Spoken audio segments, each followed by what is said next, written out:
Hello everyone, welcome back to Species Spotlights with Mr. Chris and Miss Bethany. Today we will be continuing our theme of spring ephemeral wildflowers and we'll be covering Dutchman's Breeches. Dutchman's Breeches are one of the more fun wildflowers out there.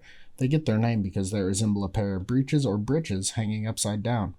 Breeches are pants commonly worn during the American colonial period, so try to picture the type of pants that George Washington would wear. Dutchman's Breeches bloom in the early spring from March to April. In the summer, Dutchman's breeches go dormant, remaining alive as a scaly white rhizome ready to re-emerge the next spring. We are starting to approach the end of when they will be out, so if you're out on the trail soon, be sure to look for them. Dutchman's breeches have white flowers with two extensions pointing up. The scientific name of Dutchman's breeches is Dicentra cucullaria. The name Dicentra comes from the Greek for two-spurred, referring to the two pant leg-like extensions of the flower. The leaves of the plant look kind of like the leaves of a fern, with a bunch of small leaves coming out of a central stem. The nectar in a Dutchman's breeches flower is located deep within it. Only bumblebees have a long enough tongue to be able to reach it. This means they act as the main pollinator for the plant. Honeybees, though, can do some of the pollinating.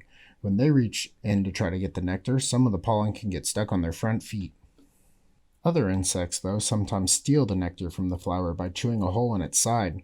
They are then able to get to the nectar but do not come into contact with any pollen. This means they are not able to pollinate the flowers. Once the flowers are pollinated, it produces a bean-like capsule with kidney-shaped seeds. These seeds, like the seeds of the other two flowers we have covered, are dispersed by ants.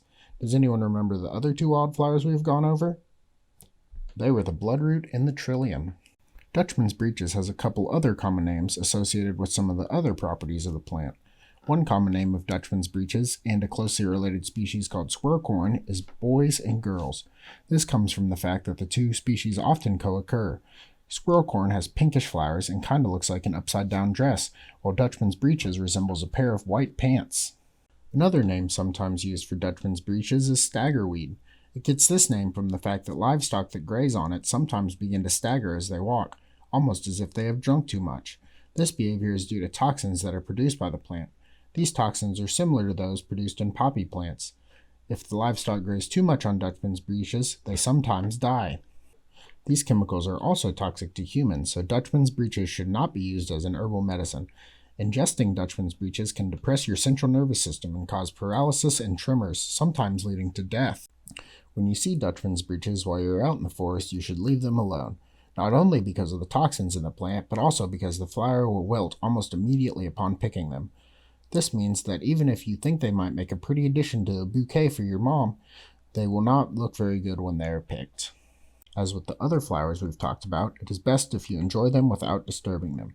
If you want to grow Dutchman's breeches on your own, though, they are cultivated. You can buy bulbs from nurseries and other wildflower retailers. They require soil with rich organic content and average moisture. They're easy to grow, but be careful because they can spread quickly. That was this week's Species Spotlight of Dutchman's breeches. The last time Miss Bethany and I were out, we saw some Dutchman's breeches, but they will probably be starting to go dormant soon. If you're out at the Arboretum or the rail trail, keep an eye out for them. Since the season of spring ephemerals is beginning to come to a close, I think we'll move on to a different topic for next week. We will be putting up a poll on the MSOL Facebook page with a few potential topics for our next theme. We will be taking votes through next week, Tuesday, April 28th, and we'll do whichever one gets the most votes. Thank you for spending some time with us today. We will be back next week with another Species Spotlight video. Everyone stay safe and healthy. In the meantime, don't be afraid to get off the web and explore the outdoors while keeping social distancing, of course.